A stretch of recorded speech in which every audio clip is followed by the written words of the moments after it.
Boniface.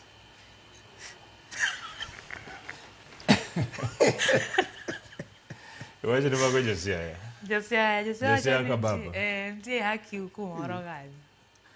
Okay. Ojwang wacho ni nitiere jo municipal, nitiere police, NTSA. nitiere manamba ma pode gimoro ma giyudo cha. But wawach mar police ni eseche manyo ker nigi mkutano manyo en gocha. Ker nyo wacho gik mang'eny ma nyawang' dede cha ne mana chiel kuom gik manyo ker wacho ni sirikal maduong' dhi kawo. Wan gi policy reforms and legal review.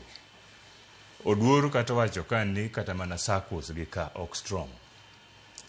Kendo ipenjo ni ang'o miyo SACCO ok ndik driver mondo chule misudwe.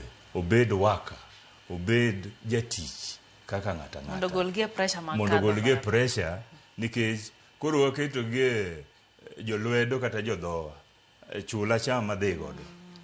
Koro ma SACCO regulations bedo reviewed mondo wakel strong SACCOs mondo sirikal opuonjgi kaka ginyalo maintain strong SACCOs ma ginyalo chulo workers dwe ka dwe. Seche ma gichulo workers e dwecha pressure cha wadhi golo. Ker kendo nyochako wacho maler ni kendo nyose gol pesa. Wang'eyo ni barabara apaya maduong' mawuok Rironi, Naivasha, kadhi Nakuru nyaka Total imedo obed barabara 2. Kanyo bende manyo wacho ni jo sirikal madil gi barabara, Kenya National Highways Authority, Kenya Band Roads Authority, Kenya Rural Roads Authority te nyaka gitim repair mawuok Siacha. Nikech jo Siaya wacho ni barabara mawuok Siaya nyaka Kisumo rach. Ma slow down movement, ma pothole gimiyo shocks giyudo tire burst, they spend a lot.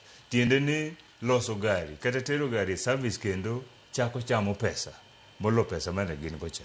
Koro ma ker nyose wacho mochiwo oda nang'oa barabara wado loso Kenya te. Nyoro kanyi neno news kata panene ulande nene Citizen ka kanyo jatenda maduong' Inspector General No alande wande. nyoromo gi bad sirikal mang'iyo mibadhi e Kenya ka, Ethics and Anti-Corruption Commission. Kendo nyoromo gi jotend obila te madongo e region te manyo giwinjore ni mibadhi ok bibede police. Mibadhi gima wadwa gorego. Josiaya Ojwang' gi osiepene Owino gimoro mudolo machalo ndawa cha. Kati chiwe gi style. Gimoro mudolo cha. Wakwau ni kik uchiw gini. Kik uchiw gini. Kwa maki awacho makosa tete monyamiwa maki. E station awach ni wuok Siaya biro Maseno, wan gi ng'ama iluongo ni base commander. Kanyo wan gi jatend police maduong' miluongo ni OSPD en e area no.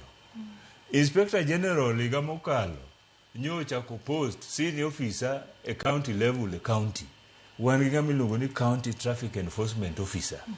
Tiende ne wa devolve management, wa devolve arita mar ndara. Koro offices gite akwayo jowinjowa derepe inyalo dhi kache wachi nang'oa ofisa makama e mathagowa. Ofisa kendo nigi namba gi nying. Som namba cha, som nyingi cha. Kano okwayi kato chuni ni mondo igol gimoro. Nikech okor gi opara mondo githag jopiny.